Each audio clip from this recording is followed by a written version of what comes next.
Hello, and welcome to the latest episode of Harmonious World. For this episode, I'm joined by American guitarist Peter Janson. Peter's album Getting to Here is out now, and interestingly was only recorded in March of 2022.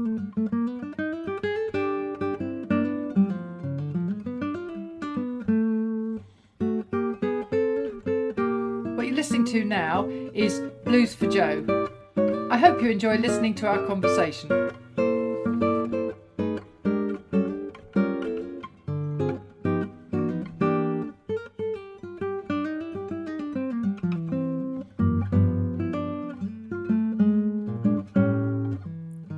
Hey. Hi, Hillary. Nice to meet you.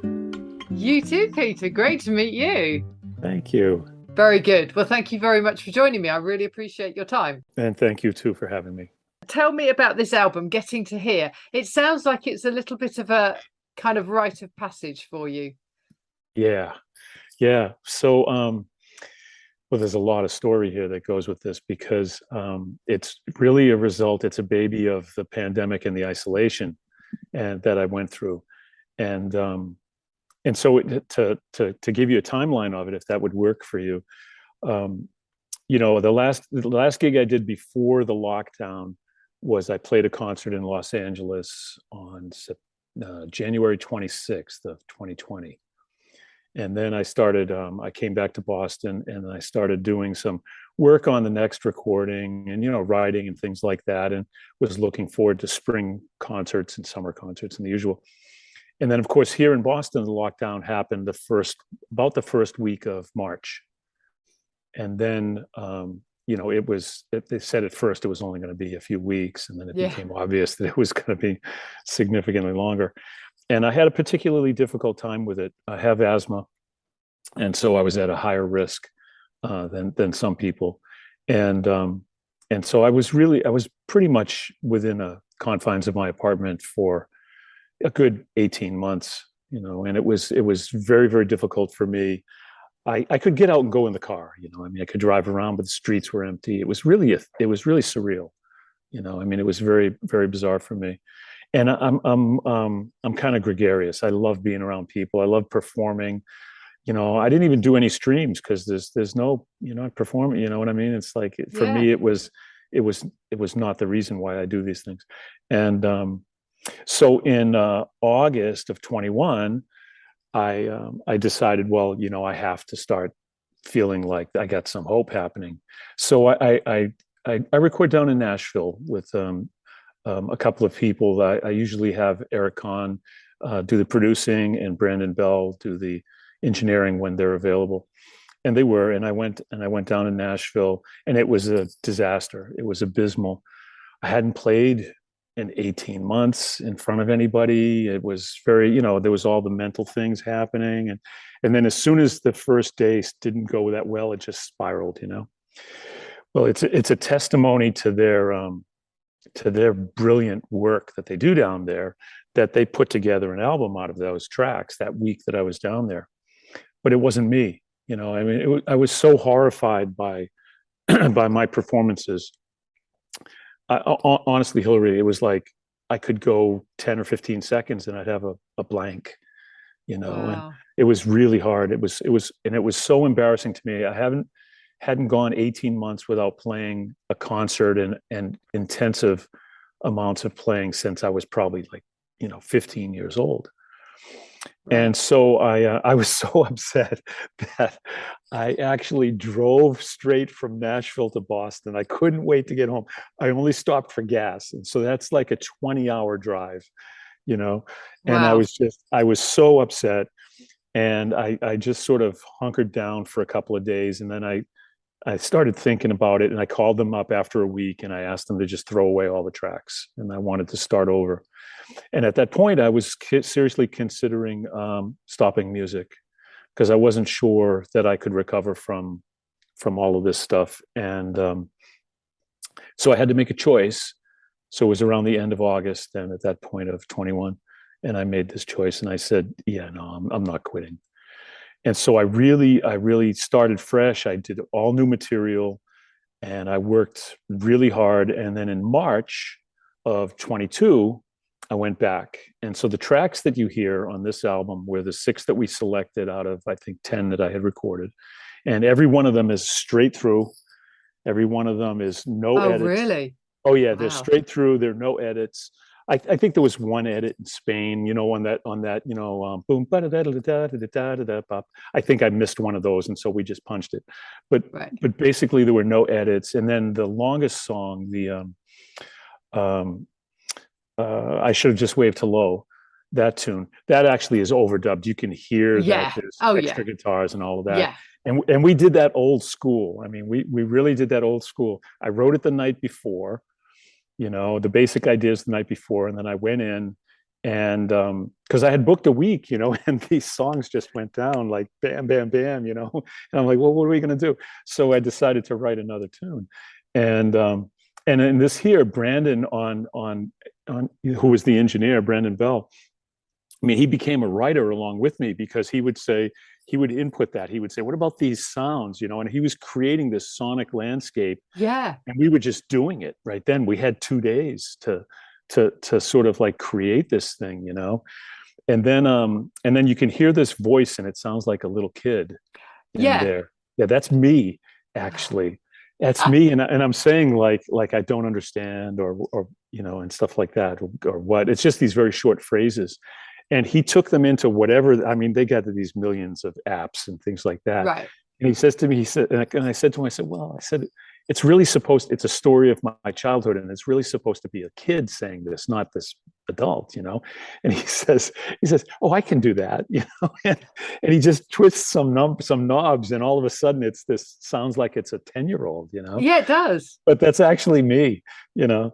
So he and Eric were a huge part of that, and we spent the 2 days just having fun and doing it old school way of going in and really working in the studio and seeing what happens live, something that I would have normally done if I had been playing with an ensemble, Right. which we've been working out the tunes. And so the songs that we ended up selecting were the ones that there was a lot of thinking that went on during the lockdown for me, and a lot of reevaluating what life is to me and what does it mean, to express my understanding of life through my art.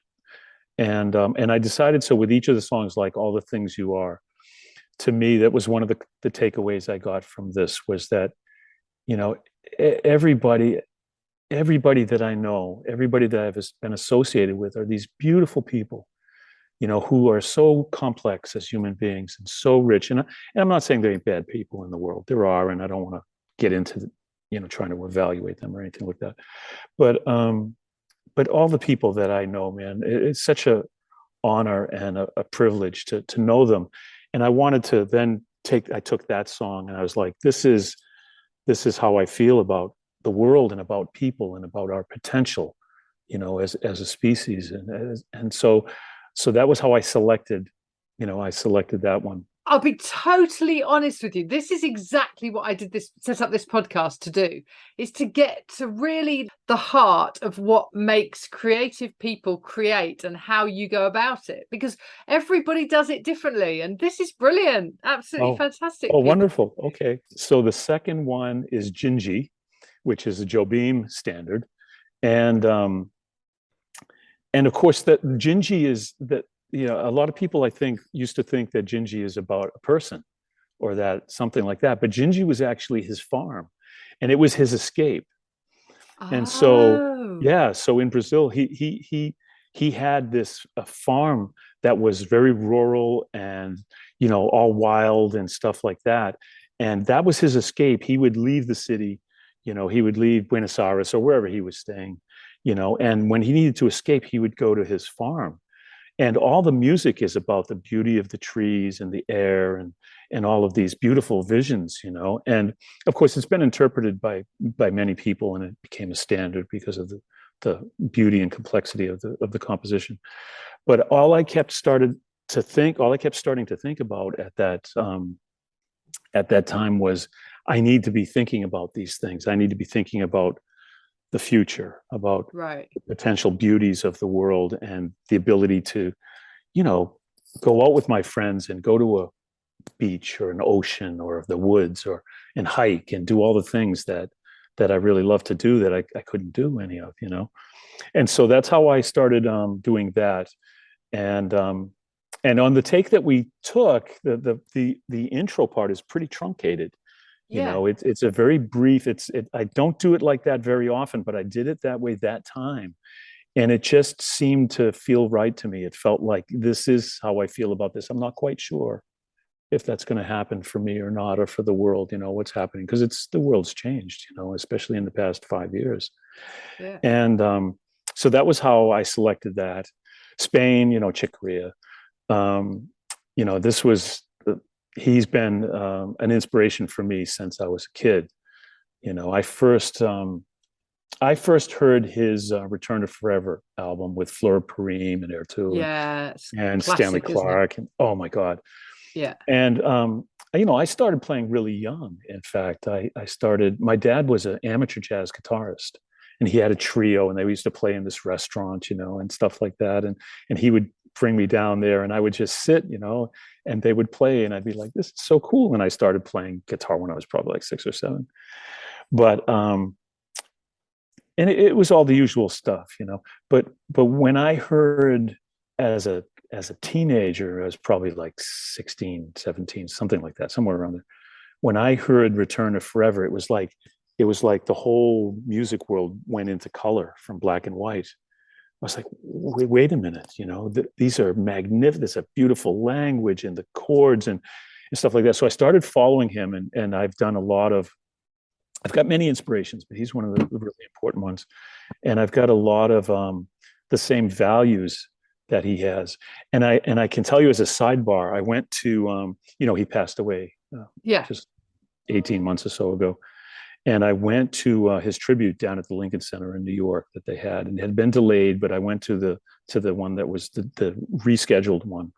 And everyone was there. You know, Herbie was there, and Patitucci was there, and Weckel, and you know, his electric band people, his acoustic band people. Everybody was there. It was a magnificent night. And this event that was supposed to be 2 hours lasted about 5 hours. It went, you know, it past midnight. And the thing that I walked away from there with was that every single one of them, every single person that got up to speak about Chick, they'd spend about 1 minute talking about his brilliant music and his artistry, and they'd spend the rest of the time talking about how he was such a magnificent human being that it made them better people. And I was so delighted to hear that, because you know, I was when I went to it, I was like, what if I find out this guy that was my Yeah. hero ends up being a real jerk or something, you Yeah. know? And Yeah. Yeah. so you know, so that was how I came with doing Spain, and there's little references in there. Another reference that I came up with during that time was Blues for Joe, and that's a dedication to Joe Pass, because I used a lot of his techniques and a lot of his thoughts. He had videos and books and, you know, lessons and things like that, and it was like, you know, this is the essence of what I am in a certain one part of my thing, because it's so much my jazz training, but my classical training and my own inspirations and playing with other people's and stuff. It's all kind of become my style, I think. And so there was that one. And then of course, we talked about I should have just waved hello. And the final one was that we ended up going with was Lamentos de Moro. And that's this, you know, for guitar cult people, you know, this is one of the great cult classics. You know, there's Yeah. I think a single recording of him doing it. He goes by Garado, but his name is Annibal Sardina or Sargina. And and there's this one recording of him, and I was aware of it, and I loved it, and I loved hearing it. And then one day I went to a classical guitar concert here in the Boston area, and it was a classical guitarist from France. Her name is Gaëlle Salao, and I don't know if I'm pronouncing that properly. I hope I am. And she did this. She performed this, and I was like floored by it. I mean, she's an amazing guitarist. I mean, superb guitar player. And I was floored by that. And that was, of course, before the pandemic and stuff like that. So I had that in my mind. And one day I just started coming up with my own arrangement of it. This was after the fiasco that I went through in Nashville Right. Yeah. in August of 21. And I ended up including that in there. So none of these things are related. When you said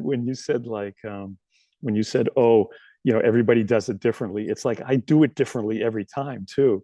Yeah. It's like it's a real mystery to me. I don't have a formula, or and when I play live, they're always different, and stuff. And there's a bunch of things that that are going on all the time in my head, and Yeah. the whole thing is I'm hoping that I end up with something that somebody enjoys and that it helps them leave whatever troubles they've got that day for a few minutes. That's all I hope. And same thing with live. That's what I'm hoping for. Right.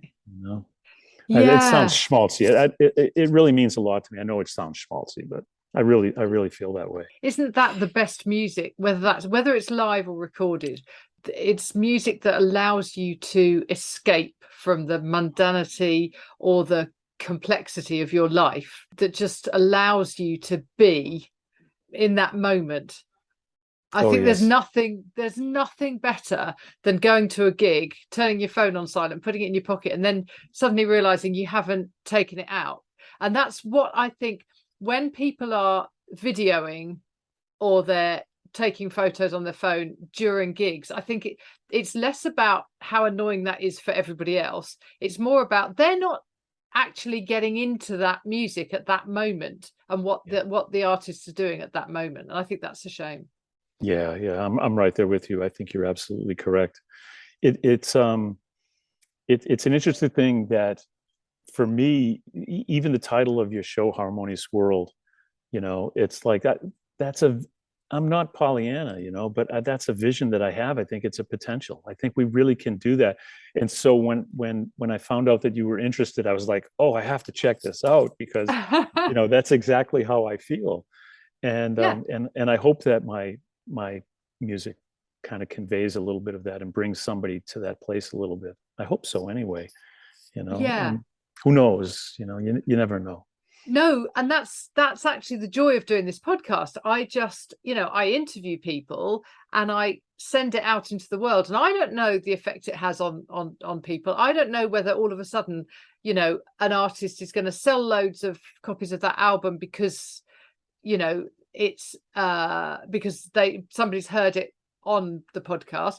I sometimes think that there's the ripples now in social media. There's those ripples that all of a sudden, if 2 or 3 people go on Bandcamp and they buy a track, suddenly Bandcamp goes, oh, hang on a minute, this one's getting really important. This track is coming up, and then Spotify gets it, and then those algorithms pick up on just a few. But it doesn't take a lot for people to start going, hang on a minute, this is interesting, and then it comes up as a suggested artist and all of that sort of thing. And I think one of the absolute bonuses for me that I didn't expect from doing this podcast is that I'm listening to music that I would never have listened to otherwise. It's just so many great styles and genres and everything. I mean, to be honest, I don't think I have ever from choice listened to a whole album of solo guitar playing, because I tend to like the kind of deep arrangements of a bigger ensemble, even if that's just a trio. But you've got those complexities within your arrangements, and I've never listened to a solo guitar album, as I say, with that, and heard that sort of thing. So thank you for that. Oh, wow. Well, and here you have that, exactly what I was just saying. It's like you never know. And thank you so much. Oh my gosh. Thank you so much. That's really very, very nice of you to say. I appreciate that. It's just, Chick said it right. There's all these quotes. I mean, he had such a long career, Chick Corea did. And he said it right. And he said, it's really easy. He said, all you have to do is be honest, play from your heart and play what you love. Yeah. And that's what I do all the time. I never think about, what's cool, what riff is somebody playing. I don't do flash. There was a time in my life when I did, when I was, in my 20-ish age. There's recordings that I have when it's like it's virtuosic beyond the point of necessity, and but I don't go there unless the song really calls for it in the moment. I hardly ever go there anymore. In fact, Yeah.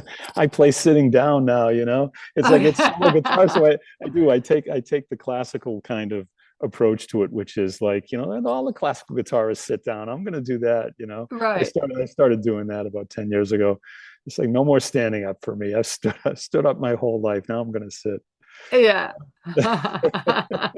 Well, you're entitled to take it easy. Thanks. So, yeah. No, but I love this album. I'm so pleased that it kind of came up on my radar, because I really have enjoyed, listening to it 2 or 3 times. And then, in fact, what I was doing was, I've listened to it 2 or 3 times, and then just before we started this conversation, I was just dipping in and out, and I got hooked on I Should Have Just Waved Hello.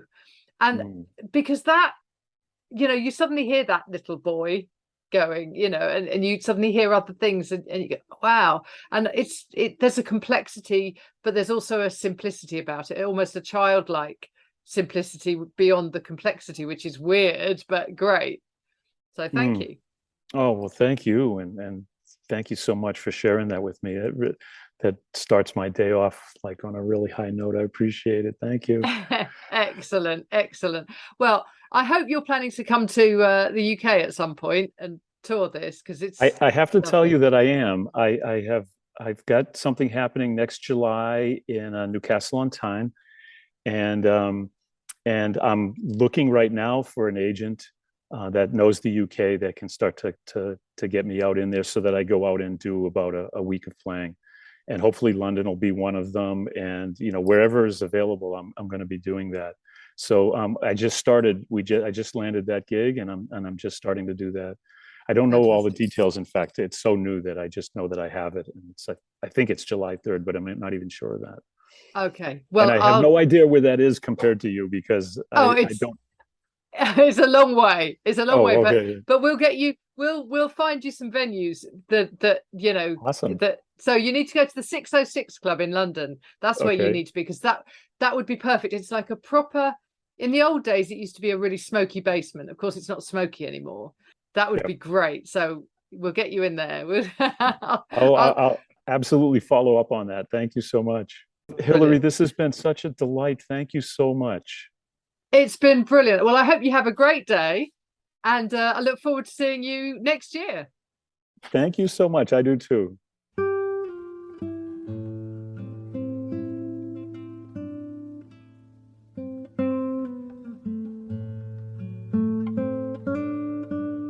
Well, that was a great conversation with Peter Janson, and I hope you enjoyed listening in. His album, Getting to Here, is out now, and there's links in the show notes. Thank you so much for joining me once more on Harmonious World. What you're listening to now is that piece that Peter and I talked about at the end, I Should Have Just Waved Hello. Keep an eye out on my social media, because I will let you know when tickets are available to see Peter next year.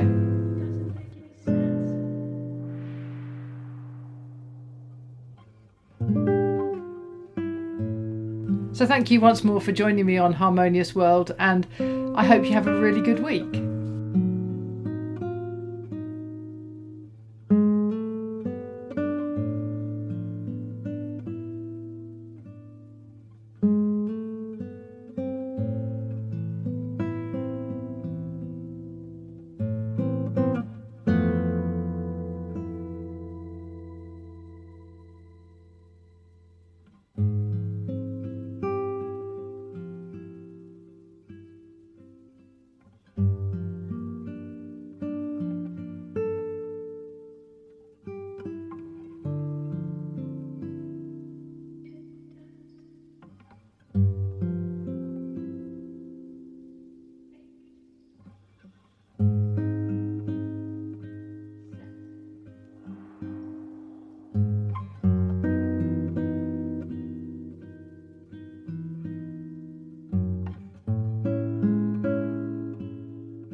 Thank you for listening to the latest episode of Harmonious World. My name is Hilary Seabrook, and it's a great delight to bring this series of discussions with musicians and composers and writers and all sorts of people to you. Obviously, there's no point in having a podcast if people aren't listening, and I'm very grateful to my listeners for doing so. Thanks also to Joe English for composing and performing this new theme tune. So wherever you get your podcast, you can leave a review. You can share this with your friends and family, either as a link or on social media and that sort of thing. I'd be really grateful for that. Don't forget that you can subscribe now. There's a link wherever you get your podcasts. So have a great week, and please remember why I started this, which is just to try and make the world a little more harmonious. Thanks for listening to Harmonious World.